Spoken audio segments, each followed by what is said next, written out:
que el Papa Francisco enfrentaba un delicado estado de salud que lo mantuvo durante semanas internado en el hospital. Pudo reponerse a esta situación de salud. Lo cierto es que el Papa Francisco le aquejaban distintos problemas de salud y esto le ayudó a alcanzar su 12º año como líder espiritual de la Iglesia Católica y también como jefe de Estado del Vaticano.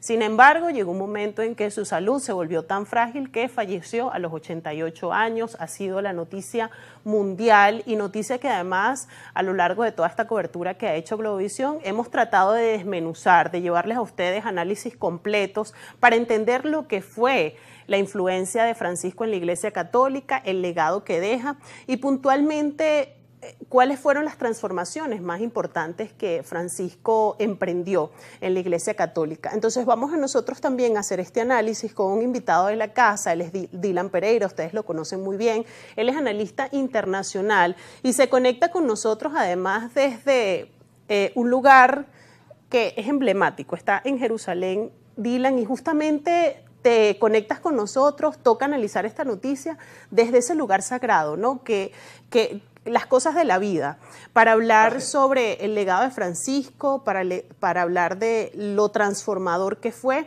y puntualmente tú, que además tenías un vínculo afectivo, un vínculo cercano, porque además tuviste la oportunidad de estar cerca de él para analizar, ¿no? lo que fue y seguir haciendo su legado. Sobre todo en estos primeros días donde se están haciendo las exequias o se han hecho las exequias y donde el mundo, la conversación mundial está alrededor del Vaticano, de Roma y de la Iglesia Católica. Bienvenido.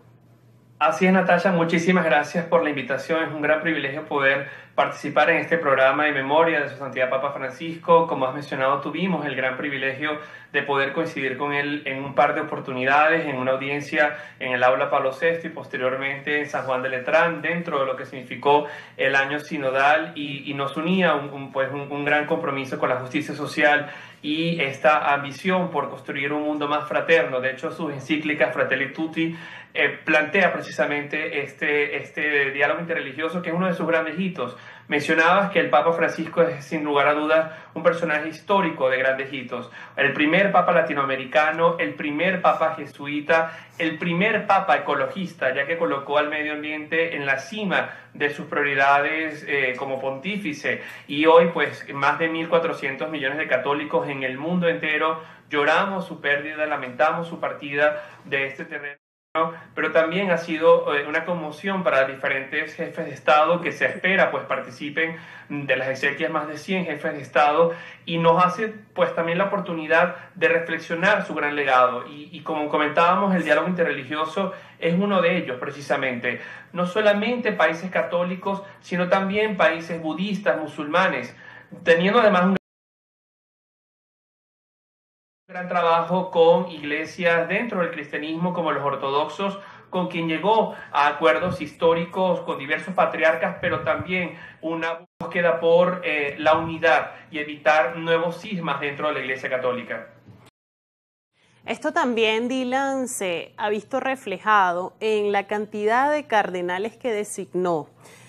Si comparamos con el papado de Benedicto XVI o de Juan Pablo II, vemos que la cantidad de cardenales designados por Francisco pues supera con creces la de los designados por los otros papas. Y esto además tiene un peso específico importante, ¿no? Que tiene que ver con esa integración. Tú ya hablabas muy bien del diálogo interreligioso, pero esta integración de las regiones marginadas, ¿no? Se habla mucho de este empeño que tenía Francisco por expandir el catolicismo, la fe cristiana, y nosotros en diciembre hicimos un programa, y qué bueno que tú estés en este análisis porque el programa fue justamente contigo, hablamos de la persecución, ¿no?, al cristianismo.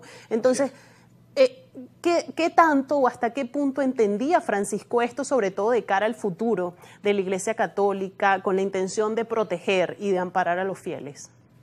Yo creo que el Papa Francisco, después de Juan XXIII, que iniciaba el Concilio Vaticano II, ha sido el sumo pontífice que ha entendido de una forma más acertada la necesidad de la Iglesia Católica de entender las nuevas dinámicas globales, de actualizar, si se quiere, su aproximación y apertura al mundo. Y de hecho, esto lo era muy consciente de la nueva configuración demográfica de de la Iglesia Católica y también del llamado sur global.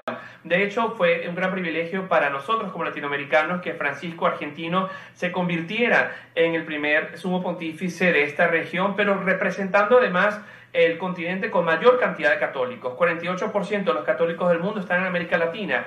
Y esta realidad la fue traspolando a otros escenarios como el caso de Asia, Oceanía o África. Y de hecho gran parte de los nombres que hoy están en el tope de las agendas de los periódicos a nivel global representan esta realidad, particularmente en África, donde pues la población católica ha aumentado de forma impresionante, pasando de más de 200 millones de católicos al día de hoy a más de 240 millones, con países como la República Democrática del Congo, que tienen casi 55 millones de católicos.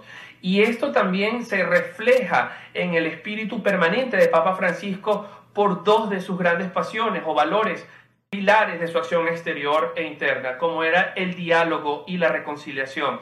Francisco, de hecho, estuvimos en la Plaza de San Pedro el domingo de Pascua y escuchamos en su petición por esta celebración la paz del mundo, incluso en una parte leyéndola en árabe, la necesidad de llamar y abocarse por la paz en zonas como precisamente Gaza, donde nos encontramos apenas a unos kilómetros, y su cercanía a realidades que eran muchas veces olvidadas por otros, como la guerra civil en Sudán, la guerra en Yemen, la guerra en la República Democrática del Congo. Era un papa permanentemente cercano a los más vulnerables.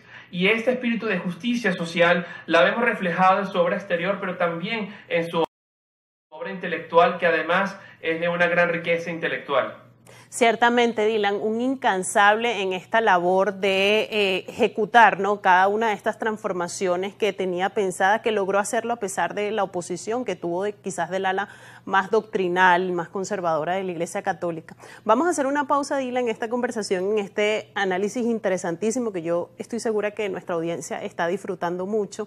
Y al regreso vamos a hablar del asunto del cónclave, que también es fundamental, cómo se va a elegir el próximo papa, los posibles candidatos y quizás también un poco esa relación entre líder espiritual y jefe de Estado del Vaticano, que también es oportuno aclararlo en este análisis. Entonces vamos a hacer una pausa en esta conversación con Dylan Pereira y al regreso seguimos analizando y poniéndole la lupa a este tema.